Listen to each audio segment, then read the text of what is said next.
Bonjour à tous et bienvenue à cet nouvel épisode du balado télévisuel deuxième degré fait par Initiative Verte pour l'avenir. Aujourd'hui, on est en direct du sanctuaire Safe à Mansonville.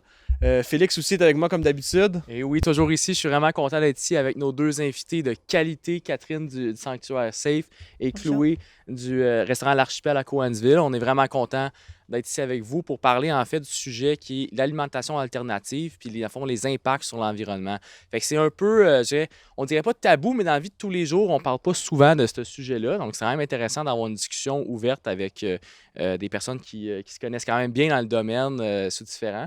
Donc Puis vous allez voir, il y a des animaux qui se promènent librement ici, donc ça se peut qu'un moment donné, on ait un oie qui vienne nous crier après, une chèvre, peu importe. donc Ça va faire partie du jeu, je pense. peut-être un petit disclaimer, on pourrait dire que si jamais vous avez des écouteurs, peut-être juste faire attention, ça se pourrait que ce soit un peu plus fort. Là. Mais écoute, ayez pas peur, ça va être agréable, on va avoir du Ouais. plaisir.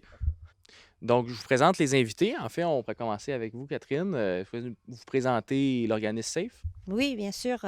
Alors, mon nom est Catherine Gagneux et je suis la fondatrice du sanctuaire Safe, qui est le sanctuaire pour animaux de ferme de l'Estrie, qui a vu le jour officiellement en mai 2017, puisque c'est à ce moment-là qu'on a accueilli nos 3 premiers résidents, mais qui avait quand même pris racine il y a quelques années dans mon imaginaire et puis qui est devenu réalité au fur et à mesure. Et expliquez-nous un peu ce que c'est le sanctuaire Safe. Qu'est-ce que ça fait? Comment vous faites pour avoir tous ces beaux animaux ici? Eh bien, au début, en fait, l'idée du sanctuaire était de sauver quelques animaux de ferme, d'un sort qui les amenait pour la plupart à l'abattoir ou à la mort, qui avaient été abandonnés, qui venaient des industries diverses euh, d'exploitation, si on peut dire. Et puis, donc, c'était au premier abord sauver quelques animaux, leur donner une fin de vie, leur donner une vie tranquille sans qu'on leur demande quoi que ce soit. Mais en vivant avec eux, en évoluant avec eux, il a été tout de suite très clair qu'ils avaient un message à partager et que ce message, il fallait que je le passe à la population. Et c'était de partager ce qui se passe derrière les portes des industries diverses, des conditions de vie, des conditions de mort. Et la mission est alors... oui. On a des invités, on avait dit c'est comme du direct, donc on va avoir Ok. les invités de tout le long de l'émission, sûrement comme ça. Alors, petit à petit, en écoutant ces animaux, on dit que les animaux ne parlent pas, mais si on les écoute, ils parlent, ils ont des choses à nous dire. Et la deuxième mission s'est définie. Cette deuxième mission était justement de partager tout ce qui se passe en arrière des portes des industries, les conditions de vie, les conditions de mort. Et pour éduquer la population, pour essayer justement de réveiller à la réalité et de pouvoir sauver, on espère, plus d'animaux que les simples animaux qui sont au sanctuaire. Donc, de passer le message qu'il y a beaucoup d'animaux qui souffrent et donc d'essayer d'en sauver plus avec l'éducation. Absolument. Et pour vous, Chloé, peut-être que vous pourriez nous parler un peu du restaurant à l'Archipel. Donc, je sais que c'est un restaurant dont vous faites partie actuellement. Un peu l'explication, qu'est-ce que vous faites dans ce restaurant-là et tout ça. Oui, ben en fait, le restaurant à l'Archipel a été ouvert en 2016, hein, fait que ça va être notre sixième été.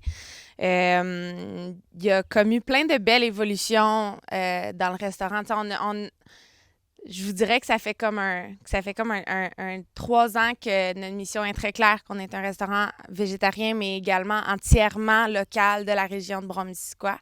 Mais il y a eu beaucoup de travail de logistique, beaucoup de travail de bras, beaucoup de travail de tête derrière, durant les 3 premières années pour être capable d'arriver à cette... à la place où est-ce qu'on est aujourd'hui, là, puis d'être capable de partager avec nos clients, mais aussi de partager avec... Tu sais, c'est pas rare qu'on prend part à des discussions, qu'on prend part à des mouvements, qu'on prend part à des initiatives pour faire comprendre que l'alimentation végétarienne et entièrement locale est vraiment possible ici. Parfait. Peut-être qu'on pourrait ouvrir la discussion un peu donc, à n'importe qui désire parler. Peut-être juste en parler, si vous êtes à l'aise de le faire, de parler un peu de votre alimentation personnelle. Qu'est-ce que vous consommez dans la vie de tous les jours au niveau... Si vous avez des étiquettes que vous avez Ouais. comme, ou non même aussi, je sais pas pour Catherine, pour vous. Eh bien, c'est sûr et certain que en étant, en vivant sur un sanctuaire pour animaux de ferme, je suis végane, mon alimentation est végétalienne entièrement. Il n'y aurait pas d'autres possibilités. Donc, c'est vraiment... j'ai eu la chance de faire cette connexion entre l'animal qui vit, qui a des sentiments, l'animal qui est un être sensible, et ces petits paquets qu'on nous offre dans des paquets bien enveloppés de cellophane pour nous faire oublier que ce sont des animaux derrière. Alors moi, j'ai eu cette chance et je veux la partager justement. Toi, Chloé? Moi, je suis végétarienne. Mais tu sais, en même temps, je pense que c'est important de dire que je suis dans une cuisine 60 heures semaine. Fait que, tu sais, je mange ce qui reste de la préparation. À la maison, on a un jardin, évidemment. On va au marché public qui est en bas de la rue de chez nous. Mais c'est pas... j'avoue que mon énergie a toujours été beaucoup plus axée sur la compréhension de l'alimentation à la personne qui est devant moi et non pas à la mienne. OK. Absolument, Ouais. absolument. Vas-y, Félix. Ben ouais, je trouve ça intéressant de voir que, tu sais, souvent, peut-être qu'on a moins assez mis en contexte de pourquoi, tu sais, qu'on a une émission, tu sais, qui est liée à l'environnement, sur les types d'alimentation. Puis je pense que ça vaut la peine de dire que même, tu sais, par rapport même à la différence entre nos choix personnels, mettons, d'alimentation, il y a quand même des impacts qui sont réels, tu sais, sur l'agriculture, sur les modes d'élevage, puis comment que, tu sais, chacun, c'est souvent des choix, tu sais, souvent, on va penser que les producteurs ou les éleveurs répondent à une demande, tu sais, fait que c'est quand même intéressant de voir des différences un peu dans l'alimentation. Moi, je sais que moi, je suis végane depuis 6 ans, mais je ne l'ai pas toujours été. C'est un peu sur un... J'ai été plus un mangeur de viande dans ma vie, techniquement, qu'un végane, même si je le suis en ce moment. Je trouve que c'est quand même intéressant de faire cette différence-là, qu'on reste pas, on reste pas quelque chose toute notre vie, comme tu sais, que tu as changé un peu. Donc, avec ça, on a parlé beaucoup de pourquoi est-ce que le marché de la viande est si important au Québec. Donc, je vous lance un peu la discussion là-dessus. Si on sait que l'alimentation à base de plantes est mieux pour l'environnement, pour la santé, mais également pour le bien-être des animaux, pourquoi est-ce qu'on continue? Pourquoi est-ce que la viande est encore prédominante dans l'industrie québécoise de l'alimentation, par exemple? Je ne sais pas s'il y a un de vous...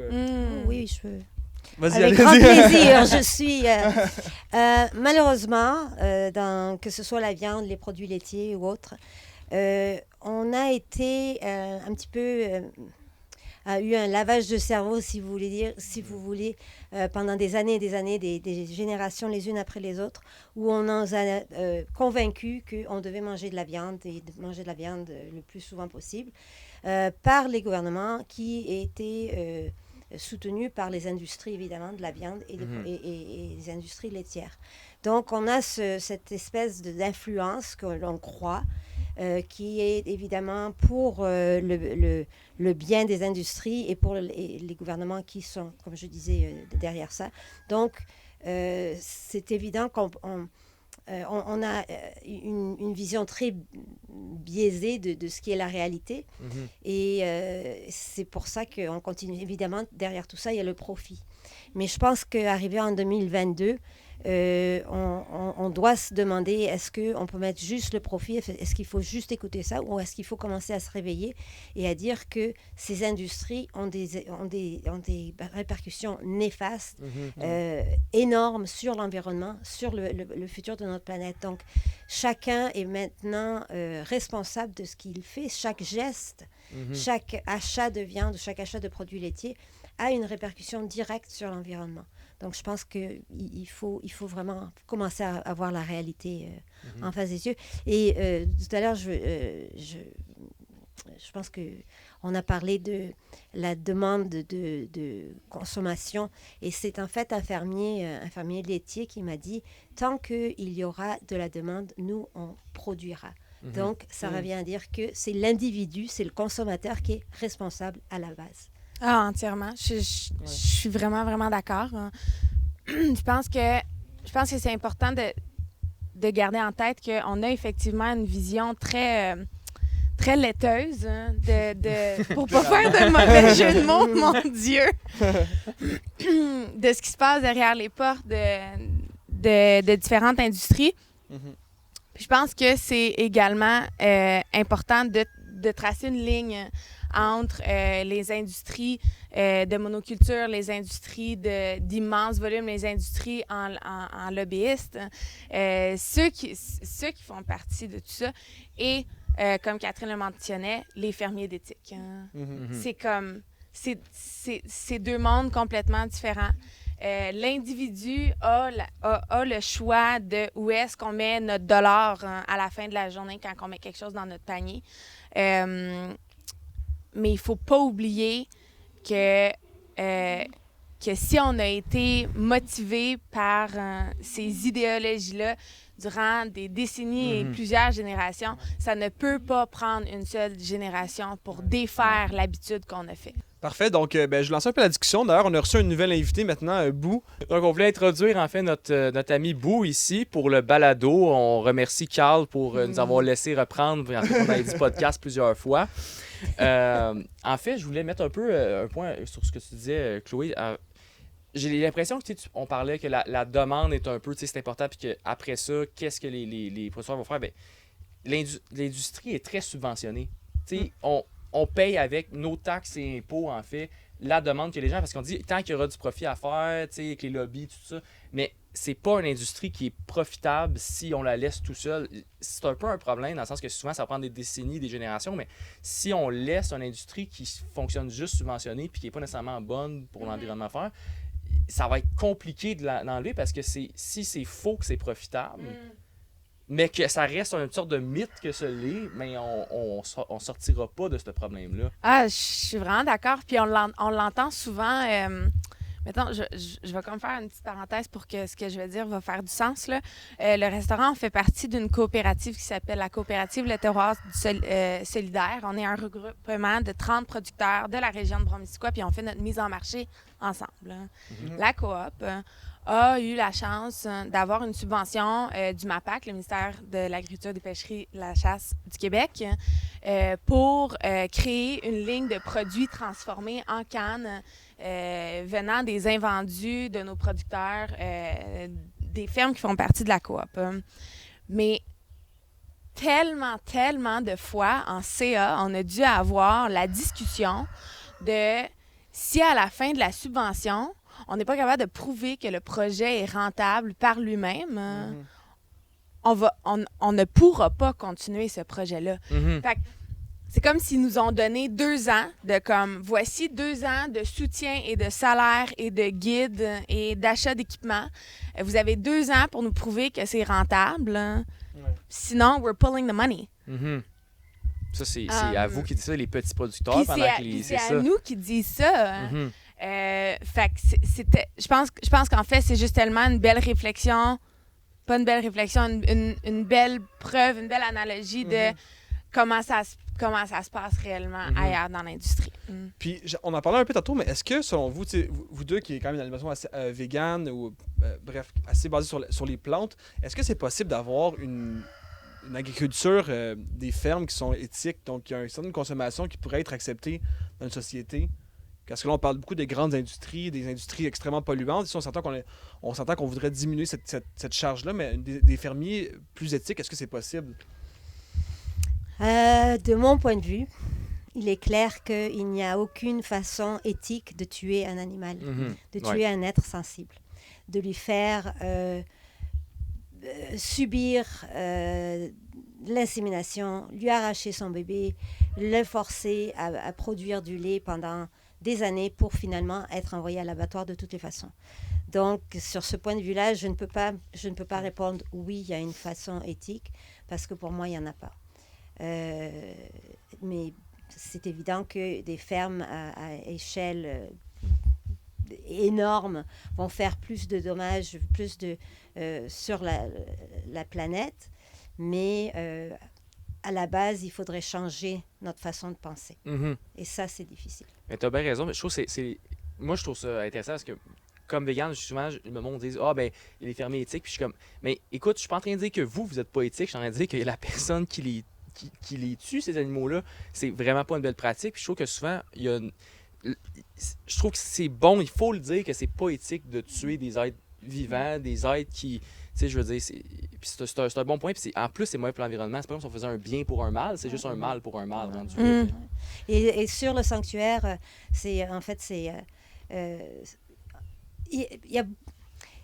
moi-même, quand j'ai commencé, je ne connaissais pas ces animaux.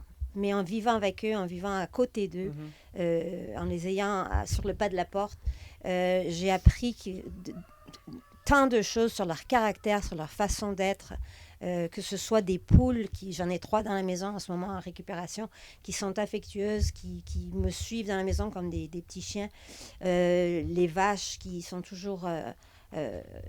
voudraient avoir des contacts avec les humains. Donc, c'est ce côté que les gens ne connaissent pas, parce qu'il n'y a pas beaucoup d'occasions de le savoir, mais aussi parce que c'est caché. Parce que si on disait, oui, les vaches ont des sentiments et tout ça, c'est évident que ça commencerait à faire sentir mal le public et on ne veut pas ça. Alors, J'apporte la discussion un peu ailleurs, parce qu'on sait aussi qu'au Québec, on a beaucoup d'eau, des grandes réserves d'eau. Et on sait également que faire de la viande, ça prend énormément de grandes quantités d'eau, surtout dans les grandes industries polluantes. Puis là, on fait un lien avec l'environnement, donc avec notre balado. Est-ce que vous pensez que justement, le fait qu'il y a beaucoup d'eau au Québec, que c'est gratuit, ben, quasiment gratuit, que les industries peuvent se permettre de produire plus de viande, plus facile de produire de la viande, et donc, etc., etc. Est-ce que vous pensez que le Québec a donc cette facilité de produire de la viande, entre guillemets?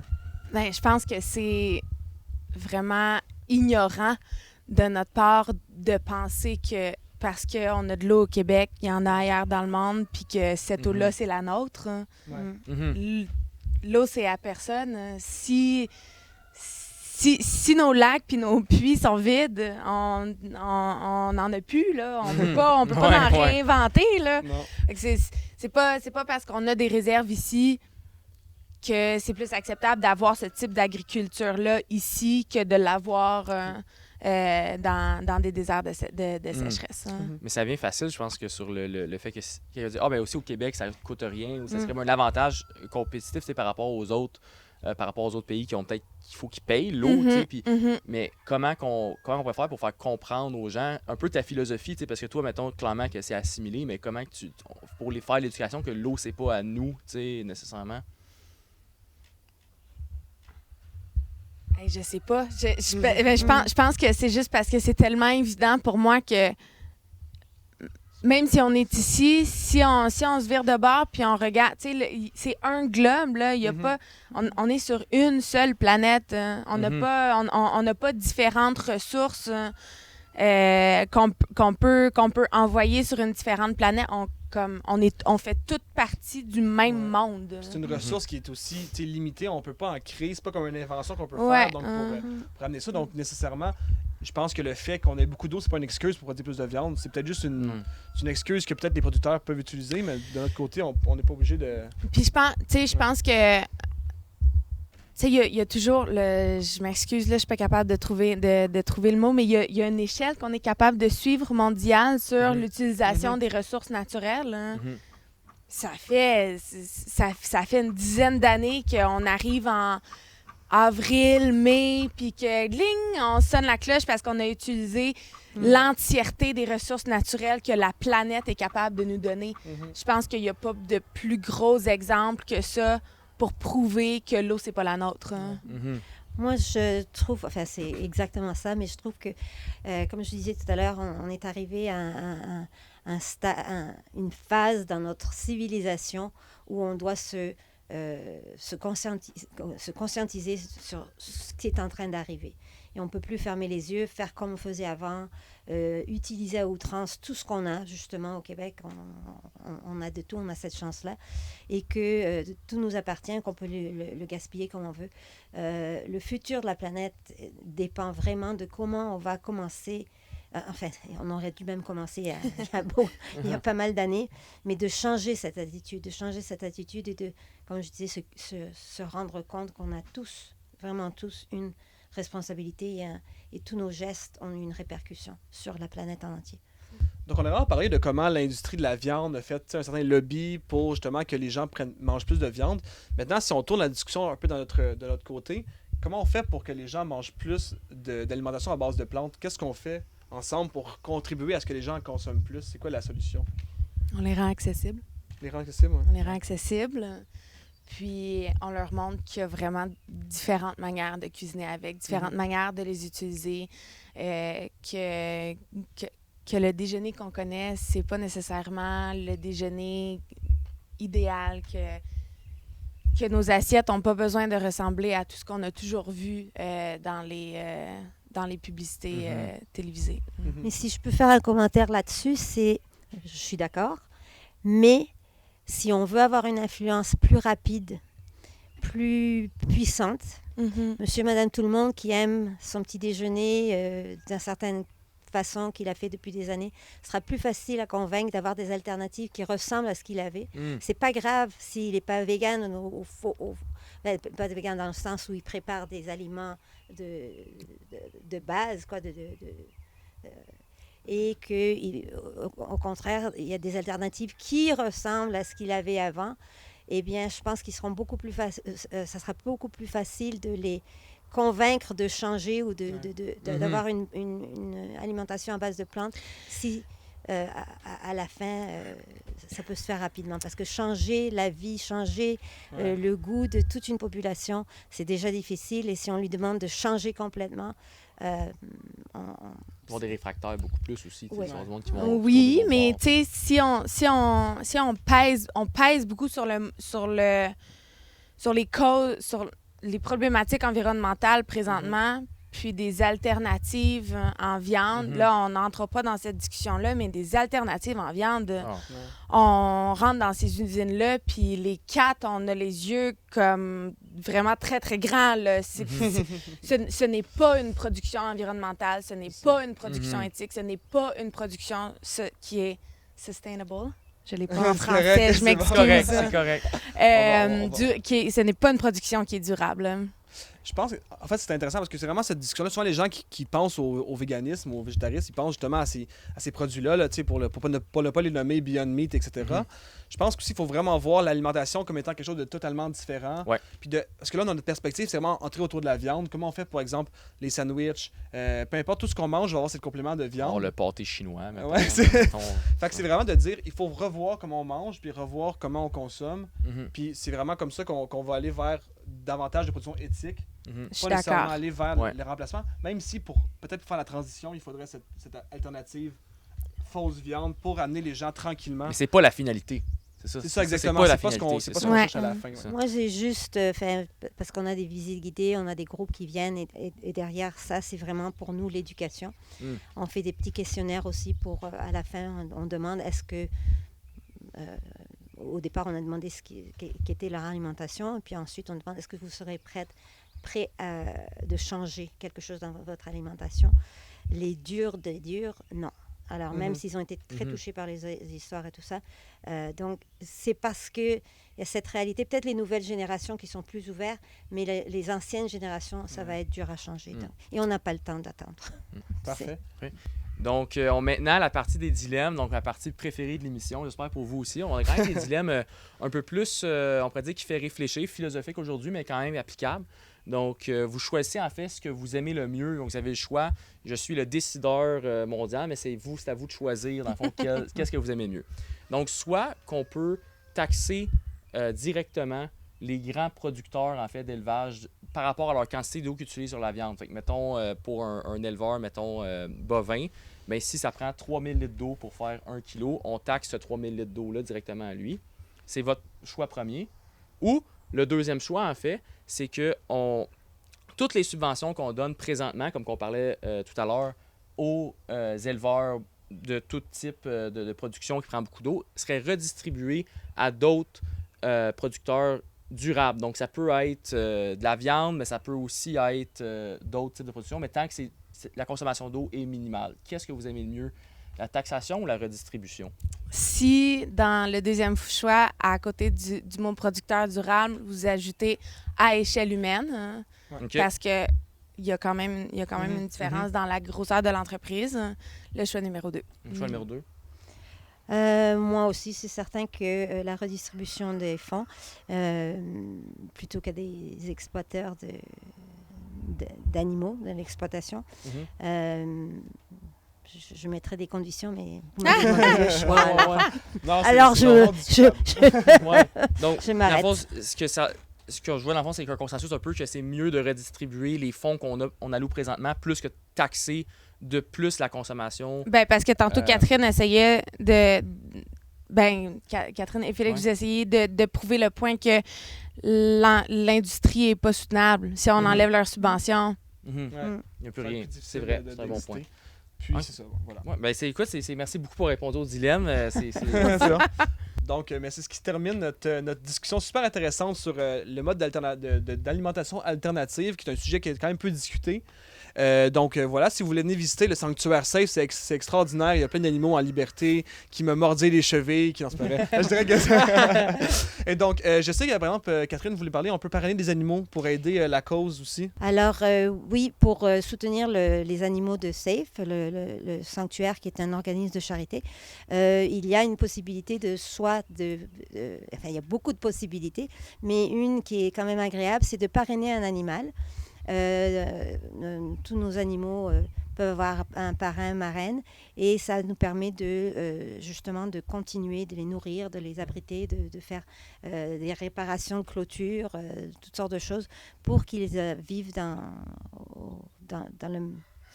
le confort maximum. Et nous avons aussi, pour ceux qui veulent apprendre à connaître les animaux de ferme ou à les rencontrer de près, nous avons des visites guidées. Alors, les visites guidées sont annoncées sur notre page Facebook, sur notre site Internet. Et il faut réserver d'avance parce qu'elles sont très en demande et donc il faut réserver. Et pour l'archipel, j'imagine qu'il n'y a pas de visite guidée, mais heureusement, vous avez Non. un peu mangé, j'imagine. On peut vous guider à votre Ok. table. Ouais, du jeudi au dimanche, dîner, souper, tout l'été. On est bien content, bien content d'être ouvert. Parfait. Bon, Merci. ben, merci à tous. Merci Félix, comme d'habitude. Merci, Puis, à tout le Merci monde. à vous. C'était vraiment Merci. agréable. Merci. Merci puis à vous. on se revoit dans le prochain épisode. Bye bye.